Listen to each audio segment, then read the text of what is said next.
우리가 성도로서 믿음의 삶을 살아가는 가운데 우리의 삶 가운데 여러 가지 시험도 찾아오고 시련도 찾아오고 아픔도 찾아옵니다.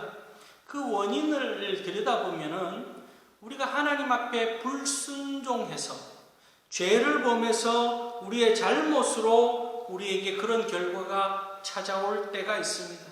그런데 그러지 않고 말씀대로 잘 순종하고 또한 늘 기도하며 하나님의 뜻을 잘 살펴서 순종했음에도 불구하고 생각지 않은 분명히 우리가 기도하고 하나님 앞에 뜻대로 말씀에 비춰서 우리의 삶을 나아가며 기도의 응답과 확신을 가지고 행했음에도 불구하고 그렇지 않은 시련과 아픔과 고통이 찾아오면은 여러분 어떻습니까?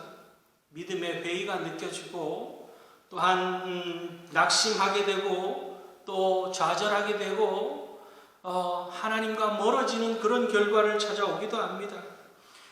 정말 답답함, 어떻게 해야 될지 모르는 답답함이 우리 가운데 찾아오는 거죠. 오늘 본문의 말씀이 그런 모습입니다. 모세와 아론은 하나님의 명령을 듣고 이제 바로 왕 앞에 찾아갔습니다. 하나님의 명령대로 하나님의 뜻에 순종해서 바로 왕 앞에 가서 하나님의 뜻이니까 이스라엘 백성들을 풀어놓아 달라고 요청을 한 거예요. 그런데 그 결과는 어떻습니까? 그렇지 않은 결과가 나타납니다. 모세와 아론은 하나님의 명령대로 순종하며 나갔습니다. 하나님의 명령대로 하나님의 말씀을 옮기면은 바로 왕이 들어줄 거라고 하는 그런 생각을 가지고 나아갑니다. 오늘 우리가 읽은 본문 앞서 1절을 보면은 그 후에 모세와 아론이 바로에게 가서 이르되 이스라엘의 하나님 여호와께서 이렇게 말씀하시기를 내 백성을 보내라 그러면 그들이 광야에서 내 앞에 절기를 지킬 것이니라 하셨나이다. 하나님의 말씀을 전하면 바로 왕이 기다렸다는 듯이 그래 그렇게 해라 그럴 줄 알았죠. 그런데 그 결과가 어떻습니까? 2절 말씀에 바로가 이르되 여호와가 누구이기에 내가 그의 목소리를 듣고 이스라엘을 보내겠느냐? 나는 여호와를 알지 못하니 이스라엘을 보내지 아니하리라. 모세와 아론이 생각했던 그 대답의 정반대 대답이 지금 나오고 있는 겁니다. 거기에서부터 일이 틀어지기 시작하는 거예요. 생각지 않았던 대답이 나오면서부터 거기에서 실망과 좌절이 찾아오기 시작하는데 그때부터 더 큰 어려움이 찾아오기 시작하죠. 오늘 우리가 읽은 8절 9절 말씀을 보면은 또 그들이 전에 만든 벽돌 수요대로 그들에게 만들게 하고 감하지 말라. 그들이 게으름으로 소리질러 이르기를 우리가 가서 우리 하나님께 제사를 드리자 하나니 그 사람들의 노동을 무겁게 함으로 수고롭게 하여 그들로 거짓말을 듣지 않게 하라. 모세와 아론이 했는 이야기는 거짓말이라는 거예요. 그리고 한마디로 예배하러 갈 시간 있으면은 일이나 더 해라 그 이야기하고 있는 거죠. 너희들이 지금 먹고 살만하니까 지금 시간이 많고 여유로우니까 게을러서 지금 엉뚱한 생각하고 있다. 지금 바로왕이 그렇게 판단하고 더욱 엄한 그런 노동을 시키고 있는 거예요. 고역을 시키고 있는 겁니다. 자, 상황이 정반대로 흘러가고 있습니다. 여러분, 우리의 오늘날 삶 속에서 우리가 열심히 믿음의 삶을 살아가는데 예수 믿고 열심히 살아가면은 우리의 삶이 형통해져야 되는데 그러지 않은 삶이 우리 가운데 겹겹이 다가온다면은 여러분 어떻게 하시겠습니까? 지금 모세와 아론의 상황이 또한 이스라엘 백성들의 상황이 지금 그런 상황인 거예요. 더 나아가서 그 가운데 모세가 우리가 오늘 읽은 본문 뒤 21절 말씀에 모세가 하나님 앞에 이렇게 기도합니다. 모세가 여호와께 돌아와서 아뢰되 주여 어찌하여 이 백성이 학대를 당하게 하셨나이까? 어찌하여 나를 보내셨나이까? 하나님 왜 나 보내셨습니까? 가라 그래서 가서 하나님 말씀 전했는데 결과가 이게 뭡니까? 이게 왜 이렇습니까? 하나님 차라리 보내지를 말든지요. 그렇게 하나님 앞에 부르짖는 거예요. 23절 말씀을 보면은 내가 바로에게 들어가서 주의 이름으로 말한 후로부터 그가 이 백성을 더 학대하며 주께서도 주의 백성을 구원하지 아니하시나이까. 이런 결과를 하나님 원한 결과가 이겁니까? 하나님의 백성들이 더 핍박받는 것을 하나님이 원했습니까? 어떻게 이런 결과가 나타납니까? 왜 이렇게 나를 난처하게 만듭니까? 지금 모세는 그렇게 이야기하고 있는 그런 모습이죠. 우리의 삶도 그렇습니다. 열심히 주의 일을 하고 열심히 섬기고 그렇게 하나님 중심으로 살았는데도 가정적으로, 교회적으로 또한 여러 가지 관계 속에서 점점 더 어려움이 찾아올 때 우리는 속상하고 원망하고 불평하고 왜입니까? 하나님 왜입니까? 그렇게 우리는 표현하게 되어집니다. 자, 오늘 하나님께서 왜 이렇게 하셨겠습니까? 하나님께서는 모세와 아론과 이스라엘 백성들에게 실패와 좌절을 맛보게 한 이유가 있는 거예요. 하나님께서 이유 없이 이렇게 하지 않았다는 거죠. 오늘 우리도 마찬가지입니다. 모든 것에는 하나님의 이유가 있습니다. 하나님의 계획하심이 있습니다. 그 첫 번째가 뭐냐? 첫 번째는 하나님이 아니면 안 된다는 것을 알게 하시기 위한 거예요. 자, 모세와 아론이 가서 애굽 왕 바로에게 이스라엘 백성들을 보내주십시오. 이스라엘 백성들을 가게 하여 주십시오. 그랬을 때 애굽 왕 바로가 그래 가라 허락했다면은 여러분 어떤 느낌이 들겠습니까? 그리고 이스라엘 백성들은 역시 애굽 왕 바로가 대왕이구나, 덕이 많은 왕이구나, 우리를 보내주신 걸 보니까 그 공이 누구한테 돌아갑니까? 애굽 왕에게 돌아가는 거예요. 이스라엘 백성들을 풀어준, 해방시켜준 공이 하나님에게 가는 것이 아니라 애굽 왕 바로에게 가는 거죠. 자, 그러지 않고 애굽 왕이 처음에는 거절을 합니다. 모세와 아론이 가서 설득을 합니다. 설득을 하고 설득을 해서 모세와 아론의 설득에 따라서 움직여졌다면은 그 공은 그 다음에 누구에게 가느냐? 모세와 아론에게 공이 가는 겁니다. 역시 우리가 지도자를 잘 뽑았구나. 모세와 아론이 그렇게 이 애굽 왕의 마음을 움직였구나. 대단하다. 모세와 아론 우리가 참 잘 세웠다. 그 공이 모세와 아론에게도 갈 수 있다는 거죠. 오늘 하나님께서는 이렇게 어려운 문제를 통해서 하나님이 아니면은 안 된다고 하는, 하나님이 참 하나님이고 하나님만이 하실 수 있다라고 하는 것을 이스라엘 백성들에게 분명하게 각인시키고 있는 겁니다.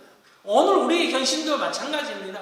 하나님 아니면 안 된다고 하는 모든 것이 하나님 안에서 해결되어지고 하나님만이 우리를 인도하실 수 있고 하나님만이 우리를 보호하실 수 있으며 하나님만이 우리에게 공급자 되신다는 사실을 깨닫게 하기 위해서 때로는 우리가 열심히 믿음 생활해도 우리 가운데 어려움과 아픔과 시련도 찾아올 수 있다라는 겁니다. 하나님, 이 성경 전체에 흐르는 내용 가운데요, 가장 우리가 하나님께서 말씀하신 것 중에 우리가 경계해야 될 것 중에 한 가지가 우상숭배라는 겁니다. 그 우상숭배라는 것이 자연 만물을 섬기는 것, 해, 달, 별, 또한 사물을 섬기는 것, 또한 물질을 섬기는 것, 이런 것들, 사람을 섬기는 것, 이런 것들도 우상이지만 중요한 것 중에 하나가 나 자신을 앞세우는 것 또한 우상숭배가 되어줄 수 있다는 거죠.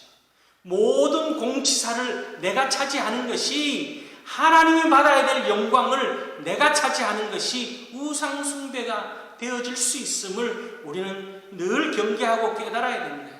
하나님은 그것을 원치 않고 있다는 거죠.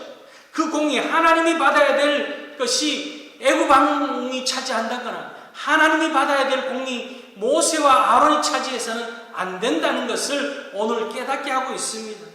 21절, 오늘 우리가 읽은 마지막 21절 말씀을 보면은 이스라엘 백성들이 모세와 아론에게 뭐라고 이야기하냐면은 그들에게 이르되 너희가 우리를 바로의 눈과 그의 신하의 눈에 미운 것이 되게 하고 그들의 손에 칼을 주어 우리를 죽이게 하는도다. 여호와는 너희를 살피시고 판단하시기를 원하노라. 모세와 아론을 신뢰했던 이스라엘 백성들의 눈에 이제 모세와 아론이 원망과 불평의 대상이 되어지고 있습니다. 아무것도 아닌 게 되어졌죠.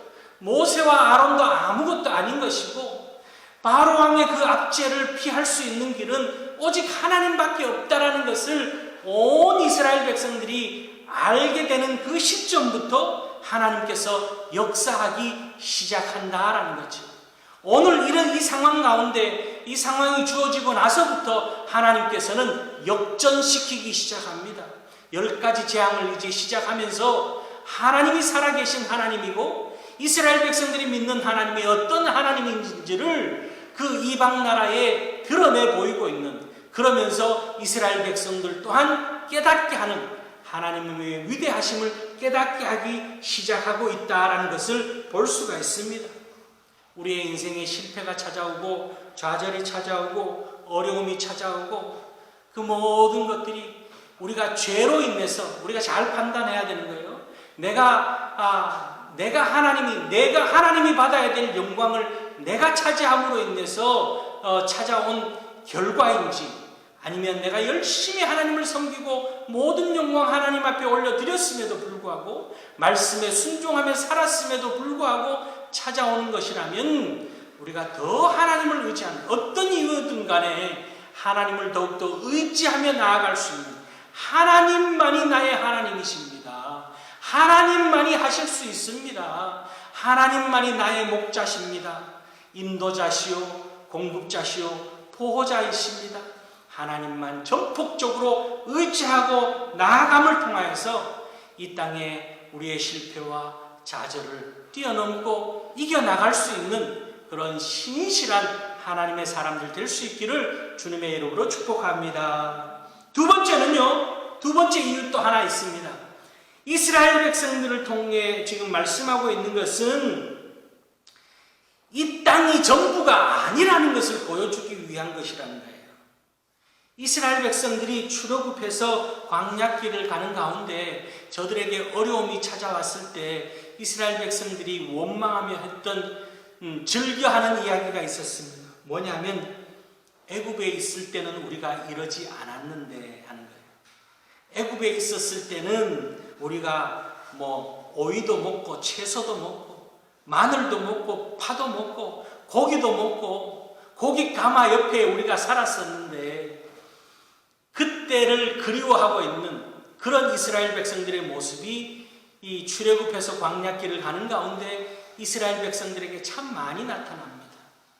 모세를 원망하면서 우리를 이 광야에서 죽이려고 하느냐? 우리가 애굽에 차라리 그냥 있었으면 좋았을 뻔했다. 그러면서 애굽을 그리워하고 동경하는 그런 장면들이 여러 차례 등장합니다. 자, 그것을 봤을 때 이스라엘 백성들에게 이렇게 지금 노역이 주어지고 핍박이 주어지지 않았다면은 이스라엘 백성들은 하나님이 약속한 가나안 땅으로 갈 생각을 하지 않았을 거라는 거죠. 애굽에 머무는 것이 좀 힘들고 어려워도 그냥 여기 살았으니까 여기 사는 것이 낫지. 거기에 동화되어서 이방 풍습에 동화되어지고 430년이라는 세월이 짧은 세월이 아니지요. 430년이나 머물렀는데 지금 막상 나간들 그런 생각, 우리 그럴 때 그런 생각 하지 않습니까? 지금 어디를 간들 여기보다 더 좋겠나? 그게 그거 아니겠나? 거기나 여기나, 여기서도 힘든데 거기 가면은 안 힘들겠나? 거기도 마찬가지지. 그렇게 아니란 생각을 가지고 머무르려고 하는 그런 모습이 이스라엘 백성들에게 있었을 거라는 거죠. 핍박과 노역이 저들에게 찾아왔기 때문에 이들 마음속에 이제 떠나야 되겠다라고 하는, 완전히 미련 없이 떠날 수 있었던 것은, 애굽 땅을 미련 없이 떠날 수 있었던 그 이유는 그들이 강제 노역을 통해서 핍박과 채찍이 저들에게 있었기에 미련 없이 떠날 수 있었다라는 겁니다. 이 모든 것이 하나님의 계획과 섭리 가운데 이루어지고 있음을 보여주고 있습니다. 오늘 우리의 삶도 마찬가지입니다. 참 풍요로운 세상 속에 삽니다. 모든 것이 풍요롭습니다. 간혹 그런 이야기 합니다. 천국이 여기보다 더 좋겠나? 그런 표현을 할 만큼 우리는 이 땅에서 참 풍요로운 삶을 누리고 살아가고 있습니다. 이 땅에서의 힘든 일들, 어려운 일들, 아픈 일들, 여러 가지 고통이 우리 가운데 찾아오지 않는다면 우리는 천국을 바라보지 않을 수 있다는 거예요. 영원한 생명이 주어지고 아픔과 슬픔과 괴로움과 고통이 없는 천국이 우리를 기다리고 있음을 우리가 믿고 더욱더 천국을 바라보며 천국 백성으로 살아갈 수 있는 비결은 오늘의 현실이 우리 가운데 녹록지 않기 때문에 우리는 더욱더 천국을 바라볼 수 있는 상대적인 비결이라는 것을 또한 우리에게 하나님께서 주시고 있다라는 겁니다. 오늘 우리가 살아가는 이 현실이 때로는 힘들고 아프고 고달플 수 있습니다. 그러나 그 모든 것 또한 하나님의 계획하심 아래에 있음을 우리가 알기에 불평하고 원망하고 좌절하고 낙심하고 그런 것이 아니라 그 가운데 하나님을 더욱더 붙들고 하나님만 바라보며 하나님만 찾고 하나님만 의지하며 우리가 영원히 머물 곳은 이 땅이 아니라 저 하나님 나라라는 사실을 기억하고 하나님 나라 바라보며 그렇게 천국을 맛보며 그렇게 살아가는 오늘 이 말씀을 통해서 귀한 진리를 깨닫고 오늘을 살아가되 하나님의 뜻을 이루며 살아가는 신실한 하나님의 백성으로 고난과 실패의 시간 속에서도 하나님 앞에 예배자로 소망 중에 주님을 더욱더 바라보며 살아가는 그런 우리 모두가 될 수 있기를 주님의 이름으로 축원합니다. 기도하시겠습니다.